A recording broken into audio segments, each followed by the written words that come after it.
Alaikum warahmatullahi wabarakatuh. My name is Eliza Chatha from Markham, East Jamaat, and I'll be presenting on the topic of nootropics. Let's start off with the knowns and unknowns of nootropics, starting off with the good.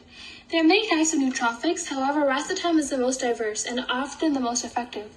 For 2/3 of people, one or more types of racetams do not work or are mild.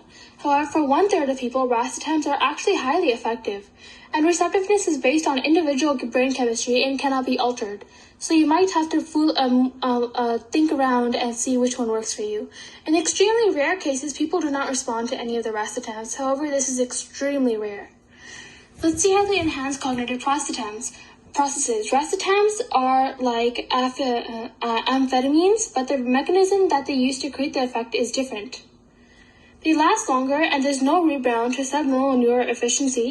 So they lightly bond the receptors in the brain, and they temporarily change the shape to create more effective use of your pre-existing neurotransmitters in your axons, which is your brain cells.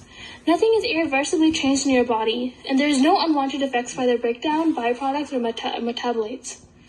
You have piracetam, which dramatically enhances general cognition, memory, IQ, and linguistic skills, and they have a long half-life in the system, which means less continuous doses.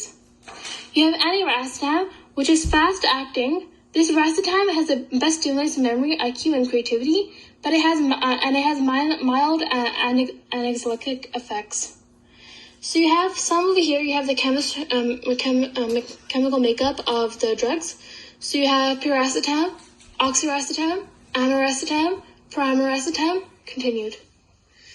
You can also see primiracetam over here, which is a cognition and memory stimulant, and it helps focus and motivation, which is actually really helpful for studying for exams and such because it can help you hyper-focused on what you're studying. So it also is very commonly used in exam seasons and exam preps. And you have Nootropic, which actually is a drug that originates in Russia. It's very heavy, and its use is often similar to how drugs are injected in your body. It's the newest racetam. It's available in bulk. It's very structurally different than other racetams, and it has some features from all the other racetams, but it doesn't focus on any one effect. So it's more like a jack of all trades. There are many different types of racetams, like piracetam, oxiracetam, aniracetam, primiracetam, and Nootropic, and these are the dosages. You have some examples of the drugs over here. You have choline, which is different from the racetams. It's actually a dietary nutrient, which is present in eggs, milk, and meat, and seafood and dairy products. It is produced by your body. However, it needs outside addition as well to help produce healthy amounts. So it's used to build and repair cell walls in your body, and it's an important part of acetylcholine, which is a neurotransmitter. Acetylcholine helps regulate mood, memory, recording and retrieval of memory and cognition. And it can be supplemented in several ways, choline. Alpha GPC products, choline citrate, and choline bitrate. You have over here irreversible acetylcholine esterase inhibitors, which is used as nerve gases, prevent muscles from relaxing after contraction to continue contraction signal. So it's like a hyper-focused drug, which prevents your brain from relaxing and continues use. So it maximizes use of the neurotransmitters in the brain, and it's never cleared from the synapse. So you have stimulants over here that also help. You have caffeine, amphetamines, and nicotine. Caffeine increases alertness. Other stimulants increase the number of neurotransmitters in the synapse or directly stimulate the receptors.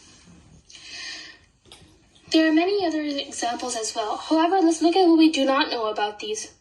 There is no guarantee that the first nootropic you try will work. There's lots of evidence that effects of nootropics in general, but not for specific individuals, and may have to experiment before finding the drug that works for you, because as mentioned earlier, everyone has a different chemical makeup in their brain. Now let's look at the bads.